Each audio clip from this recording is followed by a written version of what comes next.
ఆయన మాట్లాడుతూ అంటున్నాడు, నేనెవరో తెలుసా? నీ పితరుల దేవుణ్ణి. నీ పితరుడైన అబ్రహాము, ఇస్సాకు ఎవరిని సేవించారో, ఎవరిని యందు విశ్వాసం ఉంచారో ఆయన్ని నేనే.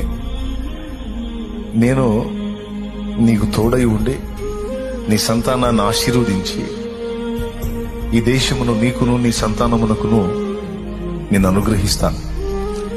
నీ వలన భూలోకములోని వంశాలన్నీ నీ సంతతి వలన నీ వలన ఆశీర్వదించబడతాయి. నేను నీకు తోడుగా ఉండి నువ్వు వెళ్ళు ప్రతి స్థలమందు నిన్ను కాపాడుతాను. నేను మరలా ఈ చోటికి రప్పిస్తాను, నేను ఈ దేశానికి రప్పిస్తాను. నేను నీకు తోడుగా ఉంటాను. నీ సంతానాన్ని దీవిస్తాను, నిన్ను దీవిస్తాను. నేను నీతో చెప్పిన ఈ మాట నెరవేర్చే వరకు నేను నిన్ను విడువను అని చెప్పాడు ఆయన. ఈ మాట నాడు యాకోబుతో చెప్పిన దేవుడు ఈనాడు నీతో నాతో కూడా ఈ మాట చెప్తున్నాడు. Download ShareChat.